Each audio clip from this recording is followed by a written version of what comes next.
Alve, perkenalkan nama saya Maria Gratia Puri Tresnawati. Saya dari perwakilan kelompok 1. Di sini saya akan menjelaskan tentang konsep dari model dan pendekatan. Pengertian dari model pembelajaran. Model pembelajaran adalah bentuk pembelajaran yang tergambar dari awal sampai akhir yang disajikan secara khas oleh guru. Dengan kata lain, model pembelajaran merupakan bungkus atau bingkai dari penerapan suatu pendekatan, metode, strategi, dan teknik pembelajaran. Berdasarkan teori, model pembelajaran memiliki 4 jenis. Yang pertama, model interaksi, ada model pemrosesan informasi, model personal, dan model modifikasi tingkah laku. Model yang pertama, model interaksi. Model ini didasari oleh teori Gestalt, yaitu field theory. Model interaksi menitik beratkan hubungan yang harmonis antara individu dengan masyarakat, atau seperti interaksi sosial. Yang kedua, ada model pemrosesan informasi. Model ini berdasarkan pada teori belajar kognitif dan berorientasi pada kemampuan siswa memproses informasi. Yang ketiga, ada model personal. Model ini menitik beratkan dari teori humanistik dan juga berorientasi pada individu dan perkembangan kelakuan. Yang keempat, model modifikasi tingkah laku. Model ini berpusat pada peningkatan ketelitian pada anak. Di sini guru lebih memperhatikan pada tingkah laku siswa. Guru lebih memperhatikan tingkah laku siswa. Di sini guru biasanya memodifikasi tingkah laku anak yang memiliki kemampuan belajarnya rendah dengan memberikan reward. Yang berikut adalah fungsi dari model. Yang pertama, membantu dan membimbing guru untuk memilih teknik, strategi, dan metode pembelajaran agar tujuan pembelajaran tercapai. Yang kedua, membantu guru untuk menciptakan perubahan perilaku peserta didik yang diinginkan. Yang ketiga, membantu guru dalam menentukan cara dan sarana untuk menciptakan lingkungan yang sesuai untuk melaksanakan pembelajaran. Yang keempat, membantu menciptakan interaksi antara guru dan siswa yang diinginkan selama proses pembelajaran berlangsung. Yang kelima, membantu guru dalam mengkonstruksi kurikulum, silabus, atau konten dalam suatu pelajaran atau mata kuliah.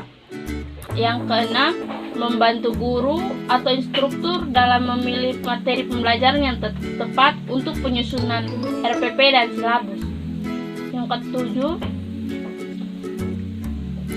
ketujuh, membantu guru dalam merancang kegiatan pendidikan atau pembelajaran yang sesuai. Yang kedelapan, memberikan bahan prosedur untuk mengembangkan materi dan sumber belajar yang menarik dan efektif. Yang kesembilan, merangsang pengembangan inovasi pendidikan atau pembelajaran baru. Yang kesepuluh, membantu mengkomunikasikan informasi tentang teori. Yang kesebelas, membantu membangun hubungan antara belajar dan mengajar secara empiris. Pendekatan merupakan titik tolak atau sudut pandang kita terhadap proses pembelajaran yang merujuk pada pandangan tentang terjadinya suatu proses yang sifatnya masih sangat umum. Di dalamnya mewadahi, menginspirasi, menguatkan, dan melatari metode pembelajaran dengan cakupan teoritis tertentu. Dilihat dari pendekatannya, terdapat 2 jenis pendekatan. Yang pertama, pendekatan pembelajaran yang berorientasi atau berpusat pada siswa. Di sini siswa lebih aktif dan guru hanya sebagai fasilitator. Dan yang kedua, pendekatan pembelajaran yang berorientasi atau berpusat pada guru. Di sini guru yang lebih aktif dan siswa hanya mendengarkan. Pendekatan yang berpusat pada siswa seperti pendekatan kooperatif, pendekatan tematik, pendekatan kontekstual, pendekatan konstruktivisme, pendekatan deduktif, dan pendekatan induktif. Pendekatan kooperatif adalah pendekatan pengajaran yang dirancang untuk mendidik kerjasama kelompok dan interaksi antar siswa. Pendekatan tematik adalah sistem pembelajaran yang menyatukan beberapa mata pelajaran yang dikaitkan atau berpusat pada satu pokok permasalahan dalam bentuk tema, sehingga terjadi kepaduan antara yang satu dengan yang lain dan dapat memberikan pengalaman belajar yang berarti bagi siswa. Yang ketiga, pendekatan kontekstual. Pada pendekatan ini, konsep belajar yang membantu guru mengaitkan antara materi yang diajarkan dengan situasi dunia nyata siswa dan mendorong siswa membuat hubungan antara pengetahuan yang dimilikinya dengan penerapannya dalam kehidupan mereka sebagai anggota keluarga dan masyarakat. Yang keempat, pendekatan konstruktivisme merupakan pendekatan dalam pembelajaran yang lebih menekankan pada tingkat kreativitas siswa dalam menyalurkan ide-ide baru yang dapat diperlukan bagi pengembangan diri siswa yang didasarkan pada pengetahuan. Konstruktivisme menekankan kontribusi seseorang pembelajar dalam memberikan arti serta belajar sesuatu melalui aktivitas individu dan sosial. Yang kelima, pendekatan deduktif. Pendekatan ini adalah cara berpikir dari hal yang bersifat umum ke hal yang bersifat khusus. Langkah-langkahnya adalah: yang pertama, guru memilih konsep, prinsip, aturan yang akan disajikan dengan pendekatan deduktif. Langkah yang kedua, guru menyajikan aturan, prinsip yang bersifat umum, lengkap dengan definisi dan contoh-contohnya. Langkah yang ketiga, guru menyajikan contoh-contoh khusus agar siswa dapat menyusun hubungan antara keadaan khusus dengan aturan prinsip umum. Dan langkah yang terakhir adalah guru menyajikan bukti-bukti untuk menunjang atau menolak kesimpulan bahwa keadaan khusus itu merupakan gambaran dari keadaan umum. Yang keenam adalah pendekatan induktif. Pendekatan induktif adalah cara berpikir dari hal yang bersifat khusus ke hal yang bersifat umum. Langkah-langkah pendekatan induktif: yang pertama, memilih dan menentukan bagian dari pengetahuan, seperti konsep, aturan umum, prinsip, dan segalanya, sebagai pokok bahasan yang akan diajarkan. Langkah yang kedua, menyajikan contoh-contoh spesifik dari konsep, prinsip, atau aturan umum itu, sehingga memungkinkan siswa menyusun hipotesis, jawaban sementara yang bersifat umum. Langkah yang ketiga, kemudian bukti-bukti disajikan dalam bentuk contoh tambahan dengan tujuan membenarkan atau menyangkal hipotesis yang dibuat siswa. Dan langkah yang keempat, kemudian disusun pernyataan tentang kesimpulan, misalnya berupa aturan umum yang telah terbukti. Berdasarkan langkah-langkah tersebut, baik dilakukan guru maupun oleh siswa. Fungsi dari pendekatan: yang pertama, sebagai ramuan untuk mengembangkan bahan ajar.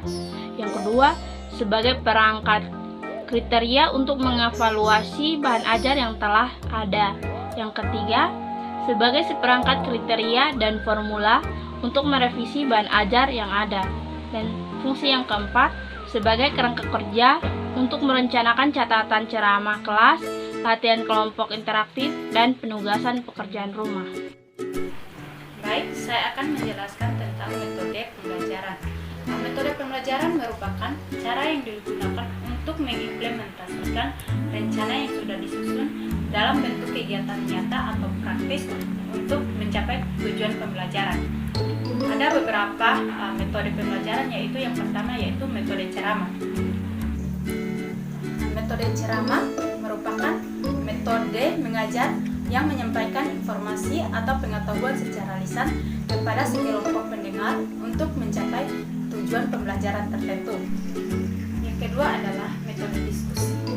Metode diskusi merupakan suatu cara mengajar yang didirikan oleh suatu keterkaitan pada suatu topik atau metode pembelajaran pokok, pernyataan atau masalah yang dimana para peserta diskusi berusaha untuk mencapai suatu keputusan atau pendapat yang dikemukakan bersama untuk mengemukakan suatu pemecahan masalah dengan mengumpulkan berbagai data dan argumentasi.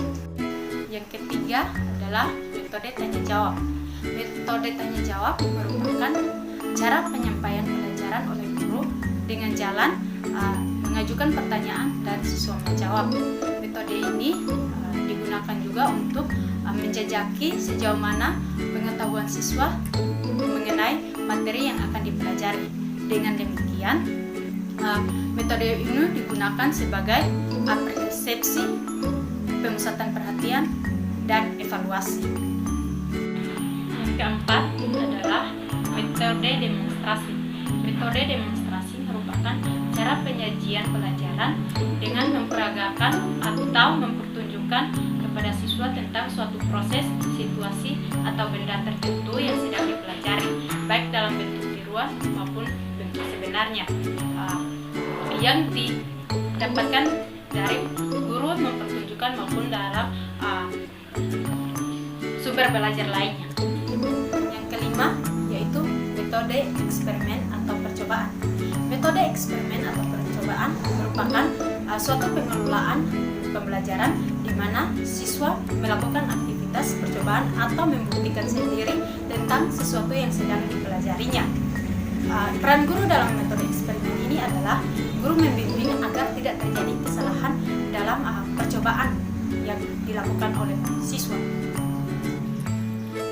Yang keenam adalah metode studi tour. Metode studi tour merupakan cara mengajar dengan mengajak siswa mengunjungi suatu objek guna memperluas pengetahuan.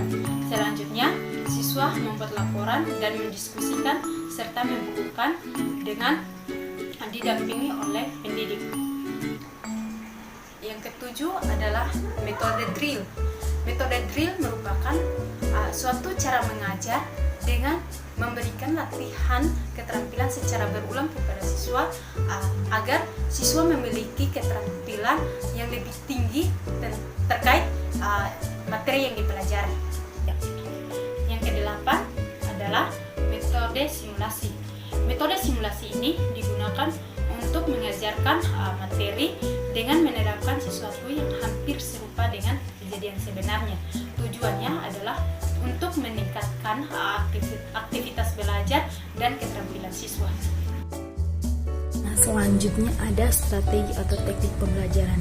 Strategi atau teknik pembelajaran adalah cara yang dapat dilakukan oleh seseorang dalam mengimplementasikan suatu metode pembelajaran tertentu secara spesifik. Strategi atau teknik pembelajaran juga dapat dimaknai sebagai salah satu cara yang dapat dilakukan oleh seseorang dalam meramu, mengelola, dan menyajikan bahan pembelajaran secara menarik dan mengesankan sehingga tidak mudah dilupakan. Strategi atau teknik pembelajaran juga memiliki arti yang sangat penting dalam mencapai tujuan pembelajaran. Menurut Dick dan Carey, sebagaimana yang dikutip oleh Majid, ada 4 fungsi strategi pembelajaran, yaitu yang pertama sebagai ramuan untuk mengembangkan bahan ajar. Nah, di sini ketika seorang guru ingin mengembangkan bahan ajar, ia dapat berpatokan atau berpedoman terhadap strategi pembelajaran yang ia pilih. Yang kedua, sebagai perangkat kriteria untuk mengevaluasi bahan ajar yang telah ada. Nah, di sini teman-teman, guru dapat menggunakan strategi pembelajaran yang sudah ia pilih untuk mengevaluasi bahan ajar yang telah ia buat. Apakah bahan ajar yang ia kembangkan itu sudah pas atau cocok dengan proses pembelajaran yang ada. Yang ketiga, strategi pembelajaran berfungsi sebagai perangkat kriteria dan formula untuk merevisi bahan ajar yang ada. Di sini guru juga dapat menggunakan strategi pembelajaran untuk merevisi bahan ajar yang sudah dibuat. Apakah berdasarkan strategi tersebut bahan ajarnya mengalami kekurangan atau membutuhkan perbaikan. Yang keempat, sebagai kerangka kerja untuk merencanakan catatan ceramah kelas, latihan kelompok interaktif, dan penugasan pekerjaan rumah. Nah, di sini guru juga dapat menggunakan strategi pembelajaran untuk mengetahui masa tertentu di mana dalam proses pembelajaran guru harus menggunakan teknik ceramah di kelas, bagaimana memberikan tugas yang cocok yang dapat dikerjakan di rumah oleh seorang siswa untuk mengetahui seberapa tinggi tingkat pengetahuan akan materi yang sudah diajarkan. Contoh-contoh dari strategi pembelajaran yaitu yang pertama, tim kuis atau kuis berkelompok. Strategi dari tim kuis adalah kegiatan tanya jawab yang dilakukan dalam suatu kelompok. Dalam kegiatan bertanya dan menjawab akan terjadi proses belajar yang tidak membosankan. Tujuan dari strategi ini adalah untuk meningkatkan kemampuan bertanggung jawab siswa atas apa yang sudah ia pelajari dengan cara yang menyenangkan. Strategi pembelajaran yang kedua yaitu listening team atau tim pendengar. Listening team atau tim pendengar adalah strategi pembelajaran yang mengaktifkan seluruh siswa dalam suatu kelas dengan cara membagi siswa tersebut dalam beberapa kelompok dan memberikan tugas kepada masing-masing kelompok yang tugasnya berbeda-beda antara kelompok yang satu dengan kelompok yang lain. Tujuan dari strategi ini adalah agar pembelajaran yang dilakukan tidak monoton, tidak membosankan, dan tidak membuat siswa pasif dalam mengikuti proses pembelajaran yang ada. Strategi pembelajaran yang ketiga yaitu critical incident atau pengalaman penting, di mana strategi ini sangat cocok digunakan dalam memulai pembelajaran atau biasa yang disebut dengan apersepsi, dengan tujuan untuk melibatkan siswa sejak awal dengan menanyakan pengalaman mereka terkait dengan materi yang akan diajarkan. Contohnya, guru ingin mengajarkan kepada siswa tentang materi yang berkaitan dengan cuaca. Maka hal pertama yang harus dilakukan guru adalah bertanya pengalaman apa saja yang kira-kira siswa miliki yang berkaitan dengan cuaca. Strategi pembelajaran yang keempat ada informasi share atau mencari informasi. Strategi ini dapat digunakan pada materi yang dianggap padat, monoton, dan membosankan. Nah, di sini dalam menerapkan strategi pembelajaran ini, guru dapat memberikan tugas-tugas kepada siswa dalam mencari informasi terkait materi yang sudah diajarkan. Siswa dapat mencari materi-materi tersebut bisa juga diambil dari media-media cetak seperti koran, majalah, tabloid, maupun sumber-sumber lain seperti sumber-sumber yang berkaitan dengan internet. Strategi pembelajaran yang berikut yaitu tentang reading with atau pemandu bacaan.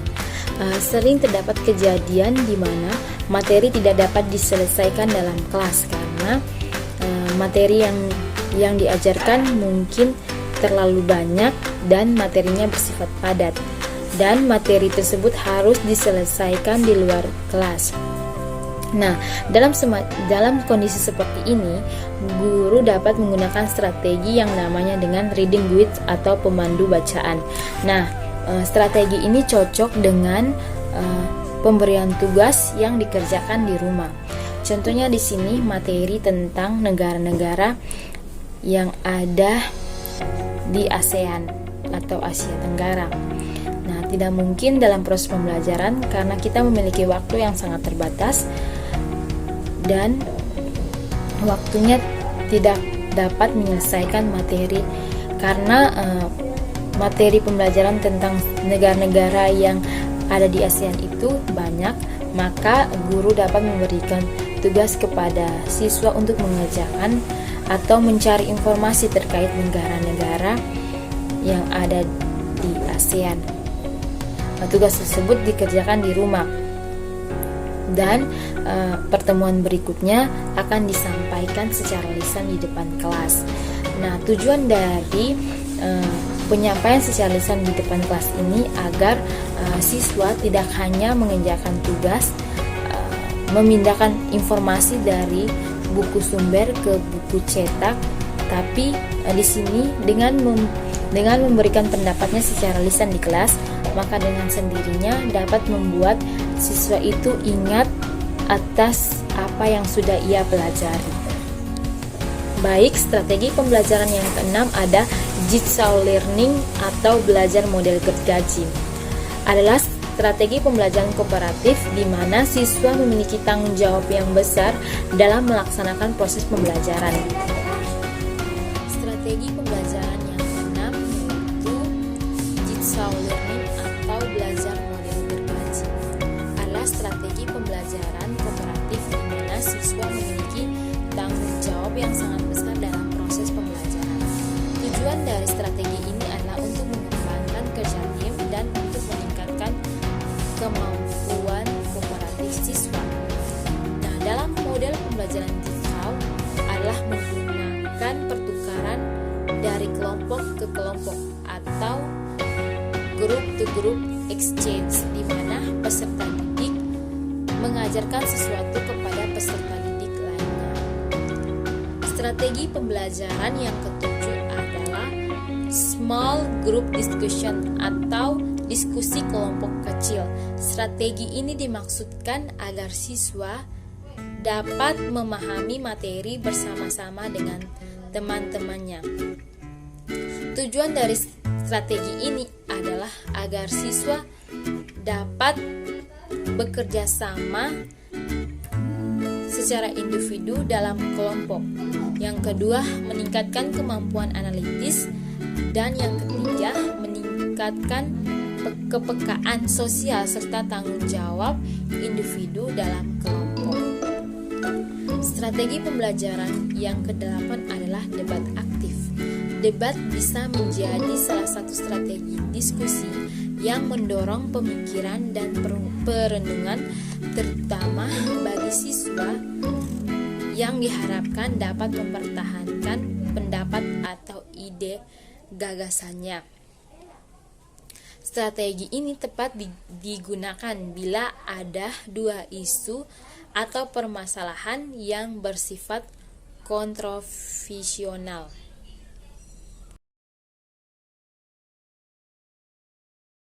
Selanjutnya ada taktik pembelajaran. Taktik pembelajaran adalah gaya seseorang dalam mengimplementasikan suatu metode pembelajaran atau teknik pembelajaran yang bersifat individual. Misalnya, ada dua orang yang sama-sama menggunakan teknik ceramah. Nah, yang berbeda tentunya bisa dilihat dari taktik yang digunakan pada saat proses pembelajaran. Dalam penyajiannya, guru yang satu menggunakan metode ceramah dengan diselingi dengan selera humor yang tinggi.